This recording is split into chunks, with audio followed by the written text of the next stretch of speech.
Ang naisin mo siyang maganap sa amin. Sa pagtawag mo, maraming beses na tumakbo.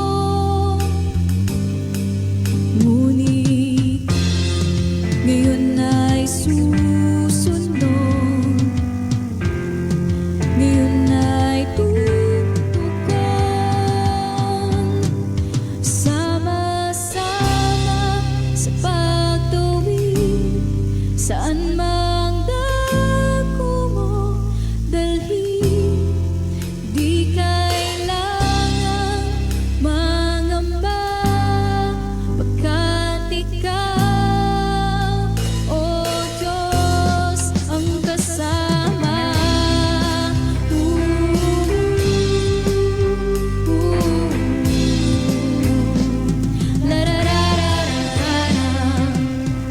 Sa iyong mandato na humayo, salita mo ang sandatang baon ko.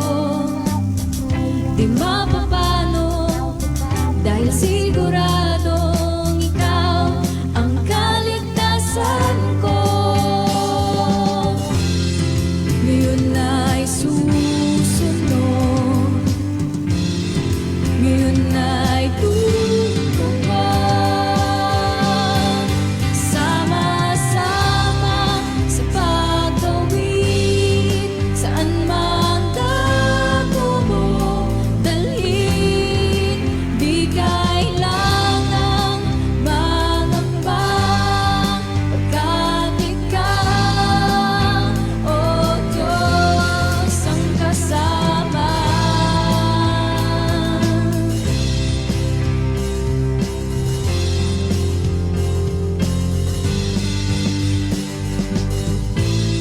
Hindi makikinig sa sinasabi ng mundo,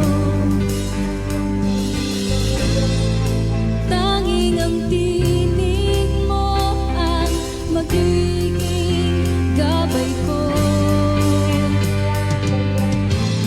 Hindi makikinig sa sinasabi ng mundo,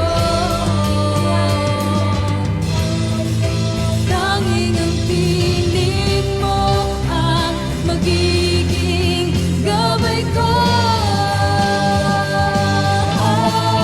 Sama-sama sa pagtawid, saan mang dako mo dalhin. Di kailangan mangamba, pagkat ikaw, o Diyos, sama-sama sa pagtawid, saan mang dako mo dalhin. Di kailangan mangamba, pagkat ikaw, o Diyos, ang kasama.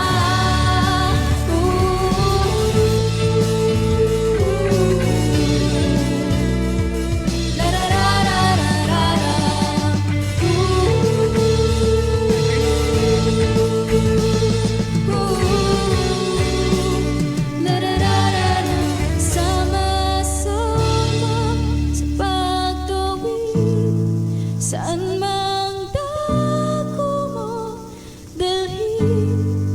Di kailangan mangamba, pagkat ikaw, o Diyos, ang kasama. Blessed evening po sa bawat isa. Ako po ang inyong Sister Cecil Nicolas, pwede rin pong Ate Cecil Nicolas, mula po sa Crossover Christian Family Church.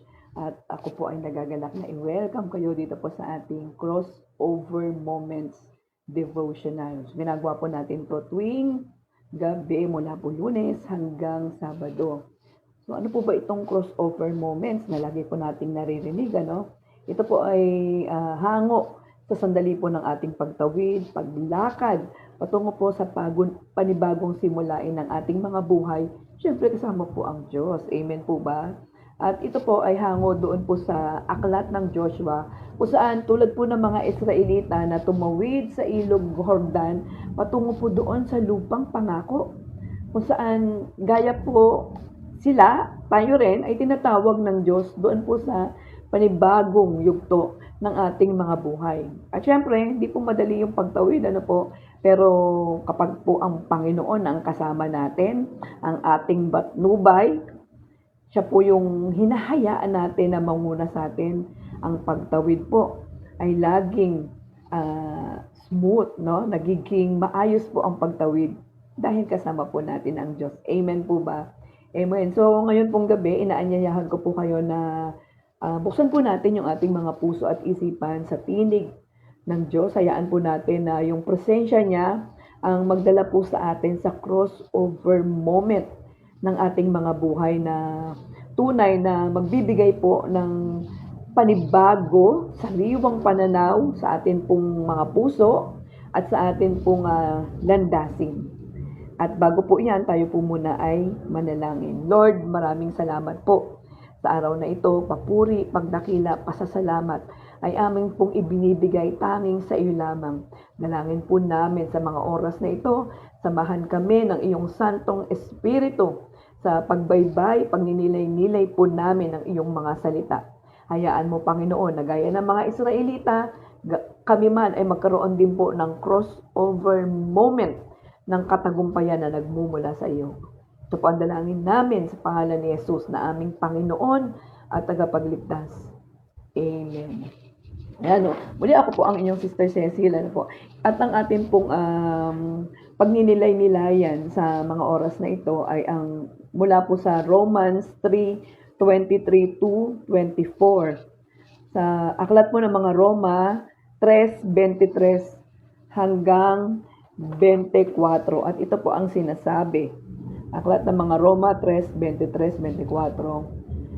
For all have sinned and fall short of the glory of God, being justified freely by His grace through the redemption that is in Christ Jesus. Sa Tagalog po, ang sabi, Romans 3:23-24, sapagkat ang lahat ay nagkasala at walang sino mang karapat-dapat sa paningin ng Diyos. Verse 24, gayunman, dahil sa kanyang kagandahang loob, ay pinawalang sala sila sa pamamagitan ni Kristo Jesus na nagpalaya sa kanila. Amen. Purihin po ang Diyos sa pagkasulat ng kanyang mga salita. So yun pong ating tinatawid ngayon, no? Yung ating pong crossover moment ngayon ay from sinfulness to righteousness. No?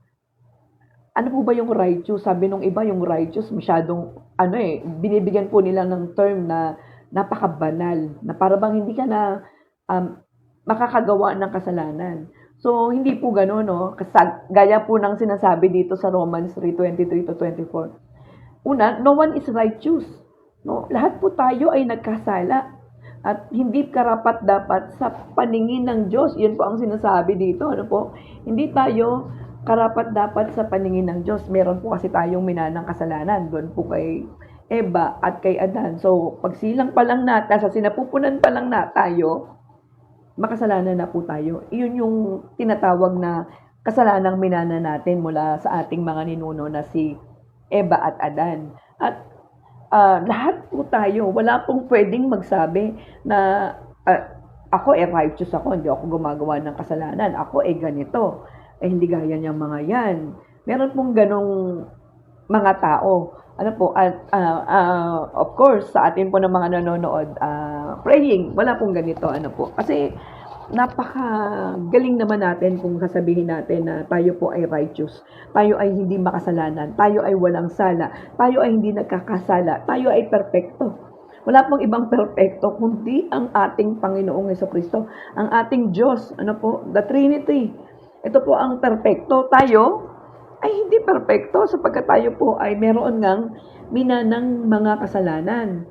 So pangalawa, yung pong righteousness po natin, we found our righteousness in the grace of God. Wala pong iba. Ang sabi po dito, verse 24, dahil sa kagandahang loob, ng Diyos, pinawalang sala tayo sa pamamagitan ni Kristo Jesus.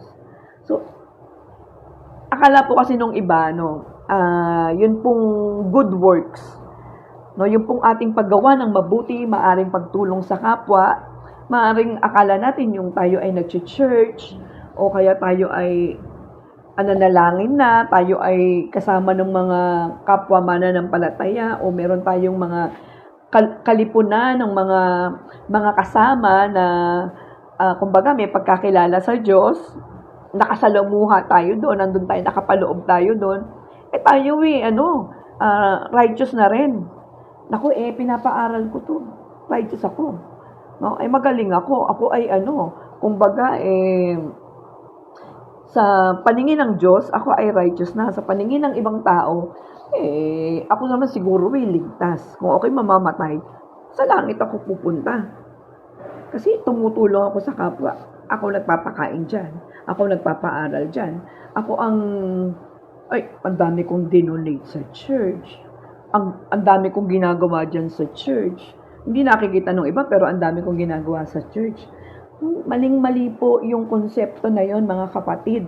Sapagkat kung babasahin po natin sa Ephesians chapter 2 verse 8 to 9, basahin ko po sa inyo mga kapatid. Efeso chapter 2 verses 8 to 9, ang sabi dito dahil sa kagandahang loob ng Diyos naligtas sa iyo sa pamamagitan ng inyong pananalig kay Kristo. At ang kaligtasang ito'y kaloob ng Diyos, hindi mula sa inyo. Hindi po galing sa atin, ang sabi, galing sa Diyos, kaloob ng Diyos. Sabi, ito po ang matindi, ang sabi po sa verse 9, hindi ito dahil sa inyong mga gawa, kaya't walang dapat ipagmalaki ang sinuman. Malinaw po, not by works. Hindi dahil sa mabubuting gawa na ginagawa natin, porque binigyan natin yung pulubi ng pagkain, porque may pinag-aaral tayo, porque tayo ay tumutulong sa ganito, tayo ay naglilingkod sa ganoon. Hindi po dahil doon kaya tayo nagkaroon ng kaligtasan. Kaya tayo ay binigyan ng grasya ng Diyos. Yung grasya ng Diyos, hindi po natin to hindi po natin ito pinaghirapan. Ito po ay freely given. Ipinagkaloob po sa atin ng Diyos, libre. Pwede po ba nating sabihin sa Panginoon, thank you Lord for the grace. Amen, di po ba? So, maling-mali po, marami po tayong naririnig na kung ikaw ay, lagi ko pong nakikita sa aking Facebook wall, nakalagay doon, kapag gumawa ka ng mabuti sa kapwa mo, ikaw ay papaboran ng Diyos. So, hindi po iyon po mga kapatid. Ang pabor po, ang grasya po ng Diyos ay freely given. Ito po yung tinatawag na unmerited grace. Hindi natin kayang tumbasan, hindi natin kayang bayaran, kundi ito ay libreng ipinagkaloob po ng Panginoon. Ano nga tayo? Hindi nga tayo karapat-dapat man lang sa paningin ng Diyos Pero ang grace of God, kaya po itong grace of God mga kapatid, ito po ay iniingatan dapat natin. Wala po tayong pwedeng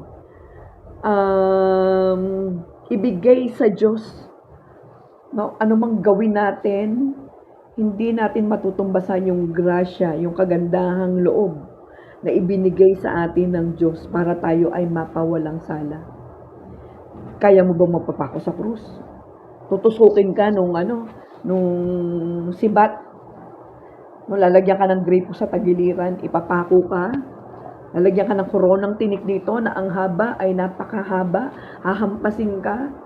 Hindi natin kaya yun mga kapatid. So yung unmerited na favor ng Lord, yung grace na yun, we should take care of it. Ito po ay ariin natin na isang kayamanan na nanggagaling sa Panginoon. Siguro po ang challenge sa atin mga kapatid, ano yung mga bagay, dapat pag-isipan po natin, ano ba yung mga bagay na dapat kong gawin para makapagbigay ako ng papuri sa Diyos, mabigyan ko man lang ang Diyos ng ng dahil hindi po natin maibabalik, hindi natin kayang ibalik, pero yung at least meron man lang tayong magawa para sa Panginoon. Ang dami po, mga kapatid, napakarami po nating pwedeng gawin sa Panginoon, no? Na pwede tayong maglingkod, no? Unang-una, we accept Jesus as our Lord and Savior. Maniwala tayo doon sa ginawa niya doon sa krus ng Kalbaryo. Yun yung dahilan bakit tayo napawalang sala, na dapat tayo yung ipapako, pero ang Diyos, ang Panginoong Jesucristo yung ipinako para bayaran ang ating mga kasalanan. At hindi po tayo dapat mag-boast ng mga ginagawa natin. Hindi po dapat na magyabang tayo na dahil sa akin, ako. No? Dahil sa ginawa ko, ito yung mga ginawa ko, kaya ako ay maliligtas, kaya ako ay mapupunta sa langit. Hindi po. Kung nagbabasa po talaga tayo ng Biblia, mga kapatid, makikita natin dito ang katotohanan. Hindi po dahil sa ibang pangalan nga no? Walang ibang pangalan na magliligtas po sa atin. Ang sabi sa Acts 4:12, sapagkat sa silong ng langit, ano po ba yung silong ng langit? Hayo ng langit, ano po? Hindi ang silong ay itong lupa. Tayo na nandito po. Ang sabi po sa Acts 4:12, sapagkat sa silong ng langit, walang ibang pangalan. Tandaan niyo po yan. Basahin niyo po, no? Buksan niyo po yung mga Biblia niyo. Search niyo sa internet. Ang nakalagay doon, walang ibang pangalan na ibinigay ang Diyos sa ikaliligtas ng tao, kundi ang pangalan lamang ng Panginoong Jesucristo. Yun po yung mga, minsan kasi mayroong mga tao, no? Si Kristo na yung ibinigay pero kailangan may kasama Parang kailangan may assistant. Kailangan merong si Kristo at saka ito. Kailangan kasama to. No, syempre po ginagalang po natin yung ating mga ibang mga kapatid na may ibang paniniwala. But then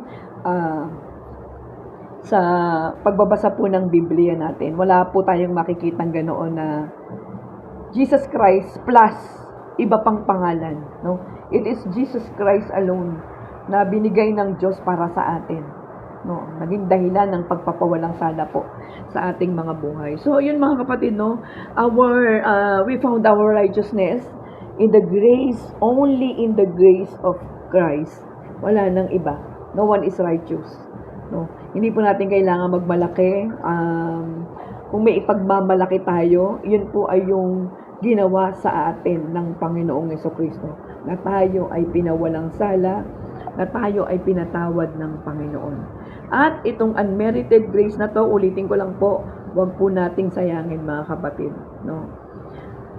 Ang sarap, freely given sa atin ng Diyos. Wag po nating sayangin dahil baka po hindi na natin makamtan muli kung ito ay lagi at lagi nating sinasayang. Kung we take it for granted, we are not righteous. Nagkakasala po tayo. Pero ang mahalaga, tayo po ay nagkakaroon ng paglapit sa Panginoon, paghingi ng grasya, paghingi ng kapatawaran sa lahat po ng ating mga kasalanan, pag-amin na tayo ay makasalanan. Yun po yung isang sana magkaroon po tayo ng pananaw na hindi pala dahil sa ating mabubuting gawa. Yun lamang po mga kapatid, and sana po magkaroon po tayo ng pagninilay-nilay lagi ng salita ng Diyos, kung saan mabibigyan po tayo lagi ng linaw. No? Basahin po natin yung Biblia. Kung wala po tayong kita po ba, kung wala po tayong yung pong Bible na libro talaga, sa mga apps nakaka-download po yan. But be sure lang po na tama, no, yung mga nada-download natin ng mga Bible apps. So, yun lamang po, at tayo pong lahat ay manalangin. Dakila naming Diyos, maraming salamat po sa sandaling ito. Salamat sa katotohanan at hamon ng iyong mga salita, Panginoon, na ang iyong grasya ang naging dahilan bakit kami napawalang sala, Panginoon. Ang iyong grasya, Panginoon, ang laging nagtatawid sa amin from being sinful, Lord, to righteousness. Ikaw ang dahilan bakit itong mga kasalanan na ito, Panginoon, nagkaroon ng kapatawaran. Ikaw ang dahilan bakit ang mga kasalanan na ito, Panginoon, ay patuloy, Lord God, na unti-unti natatanggal sa aming mga buhay. It is by your grace, Lord. And Lord, kami po ay umaamin na hindi namin kaya.